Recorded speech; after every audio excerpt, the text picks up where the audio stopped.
Hi, this is Drew Loker, and for this tutorial I'm going to show you how to make an 8x10 from a tightly shot image. The problem is if you shoot for 8x10s in the camera, you end up with sloppy images for the digital 4x6 and 5x7s.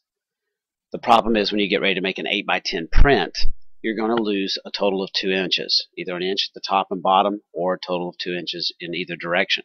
In this particular example, you can see that I've moved the girl and boy over to the 8x10 crop. In this particular image, I've already put the text overlay, and you can see that we've lost the bottom of her dress. The only possible solution in this scenario is going to be to expand the canvas on both the left and the right. The first step is going to be to go to Image, Canvas Size, and increase the 10-inch to approximately 3 inches. So I'm going to dial in 13 inches.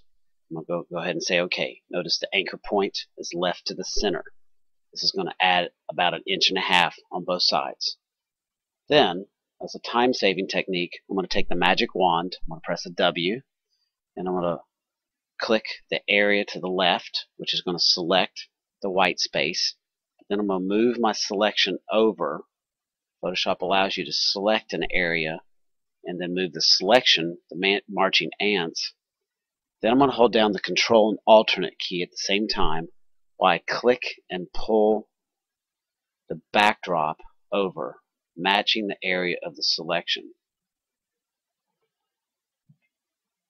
Then I'm going to repeat these steps for the next side. So this has done a pretty good job, but you can see the region in which the two areas were merged. So my next step is going to be to use my Lasso tool, lasso the region with a feather of 2,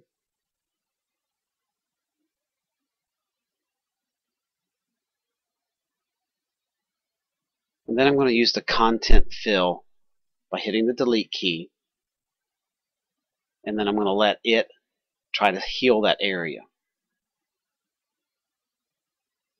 As you can see, it's done a very nice job all by itself. Let me do a Control D to deselect, and you can see what the computer has come up with the content fill. Now I'm going to repeat the steps for the other side.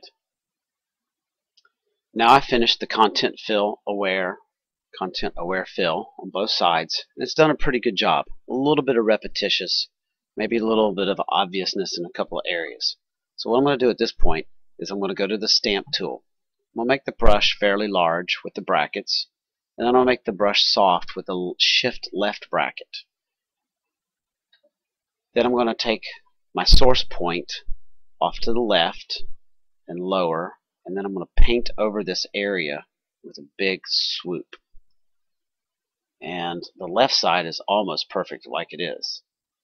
Holding down the alternate key, defining my source point, releasing. Actually, I grabbed a little bit of the side right there, so I'm going to make the brush a little bit smaller and try that again. I'm just going to go over that region right there. And really, that's almost perfect for this application. The final step is to crop the image. If I use the crop tool at this particular point, by pressing the letter C, I'll change to the crop tool. And if I dial in exactly the image that I want, 8x10, or an aspect ratio of 4:5, you can see that the image is going to be perfect. Well, let's go ahead and carry it over into the template that I need. So with the source image active, I'm going to drag the background and drop it over on the image that I want.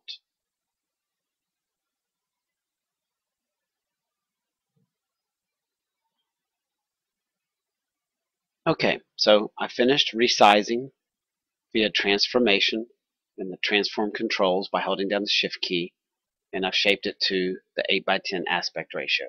Let's take a look at a before and after. This is layer 2, and that is the original layer. I hope you've learned something. Please let me know if you have any questions.